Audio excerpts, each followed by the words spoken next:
Hi hello నమస్తే. నేను మీ Kaundinya. July 22 Telugu వాళ్ళంతా గర్వంతో మీసం తిప్పాల్సిన రోజు. అసలు ఈ రోజుకి ఎందుకు ఇంత ప్రత్యేకత ఉంది? హిస్టరీలో దీని వెనుకున్న కథేంటి అనేది ఈ వీడియోలో తెలుసుకునే ప్రయత్నం చేద్దాం. వీడియోని చివరి వరకు చూడటానికి ప్రయత్నించండి. మర్చిపోకుండా లైక్ చేయండి, షేర్ చేయండి, సబ్స్క్రైబ్ చేయడానికి ప్రయత్నించండి. ప్రతి ఏడాది జూలై 22న దేశంలో నేషనల్ ఫ్లాగ్ డేను జరుపుకుంటాం. భారత జాతీయ పతాకాన్ని అధికారికంగా ఆమోదించిన చారిత్రాత్మక రోజును గుర్తు చేసుకునేందుకు ఈరోజు భారతదేశ చరిత్రలో నిలిచిపోయింది.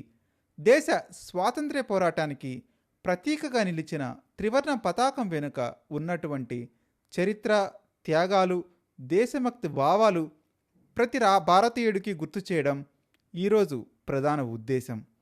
1947 జూలై 22న రాజ్యాంగ సభ, కాన్స్టిట్యూషన్సీ అసెంబ్లీ అంటారు, భారత జాతీయ పతాకాన్ని అధికారికంగా ఆమోదించింది. స్వాతంత్ర్యం ప్రకటించడానికి కొన్ని వారాల ముందు తీసుకున్న ఈ కీలక నిర్ణయం భారతదేశ చరిత్రలో ఒక మైలురాయిగా నిలిచిపోయింది.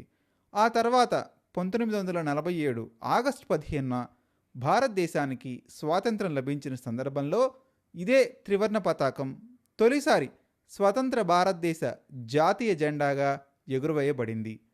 భారత జాతీయ పతాక రూపకల్పనను స్వాతంత్ర సమరయోధుడు పింగళి వెంకయ్య రూపొందించారు. ఒక తెలుగు వ్యక్తి దేశానికి జాతీయ జెండా అందించటం నిజంగా తెలుగు వారందరికీ గర్వకారణం. భారతీయులుగా మనమంతా ఎప్పుడూ గర్వపడుతూనే ఉంటాం. దాంతోపాటు మన కీర్తిలో ప్రముఖంగా చెప్పుకోవచ్చు జెండా ఆంధ్రుల సొంతం. అయితే పింగళి వెంకయ్య రూపొందించిన నమూనాలో పలు మార్పులు చేసిన అనంతరం ప్రస్తుత త్రివర్ణ పతాకాన్ని రాజ్యాంగ సభ ఆమోదించింది. పైభాగంలో కాషాయం, మధ్యలో తెలుపు, క్రింది భాగంలో ఆకుపచ్చ రంగులతో కూడిన ఈ పతాకం మధ్యలో నీలిరంగు అశోక చక్రం ఉంటుంది. ఈ చక్రంలో 24 ఆకులు, స్పోక్స్ ఉంటాయి. అసలు 3 రంగులకు అర్థం ఏంటంటే, జాతీయ పతాకంలోని ప్రతి రంగుకు ప్రత్యేకమైనటువంటి అర్థం ఉంటుంది. కాషాయం రంగు ధైర్యం, త్యాగం, నాయకత్వాన్ని సూచిస్తుంది. తెలుపు రంగు శాంతి, సత్యం, పారదర్శకతకు ప్రతీకగా ఉంటుంది. ఆకుపచ్చ రంగు అభివృద్ధి, సస్యశ్యామలం, ప్రకృతితో ఉన్న అనుబంధాన్ని గుర్తు చేస్తుంది. మధ్యలోని అశోక చక్రం ధర్మం, న్యాయం, నిరంతర ప్రగతికి ప్రతీకగా భావిస్తుంటాం. ఈ విలువలను ప్రతి పౌరుడు గౌరవించాలని భారత జాతీయ పతాకం సందేశాన్నిస్తుంది. జాతీయ పతాకం వినియోగానికి సంబంధించి భారత ప్రభుత్వం flag of code of India పేరుతో ప్రత్యేక నిబంధనలను అమలు చేస్తుంది. ఈ నిబంధనల ప్రకారం జాతీయ పతాకాన్ని గౌరవప్రదంగా ఉపయోగించాలి. దానిని నేలపై పడేయడం, దెబ్బతిన్న స్థితిలో ప్రదర్శించడం లేదా అవమానకరంగా వినియోగించడం చట్టరీత్యా నేరంగా పరిగణించబడుతుంది.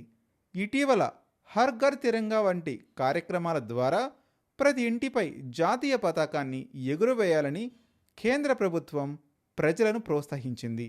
జూలై 22 కేవలం ఒక తేదీ మాత్రమే కాదు, భారతదేశ ఐక్యత, సమైక్యత, స్వాతంత్ర్య పోరాట స్ఫూర్తిని గుర్తు చేసే చారిత్రాత్మక రోజు. దేశం కోసం ప్రాణత్యాగం చేసిన స్వాతంత్ర్య సమరయోధుల త్యాగాలను స్మరించుకుంటూ జాతీయ పతాకాన్ని, గౌరవాన్ని కాపాడటం ప్రతి భారతీయుడు బాధ్యత అనే సందేశాన్ని ఈరోజు మరొకసారి మనందరికీ గుర్తు చేస్తుంది. నిజంగానే జూలై 22కున్న ప్రాముఖ్యతను తెలుసుకున్నాం కదా. మీరు కూడా మీ అభిప్రాయాన్ని కామెంట్ రూపంలో తెలియజేయండి. జాతీయ పతాకాన్ని ఈ దేశానికి అందించిన ఘనత తెలుగు వాళ్ళగా, మరీ ముఖ్యంగా పింగళి వెంకయ్యను ఒకసారి స్మరించుకుందాం.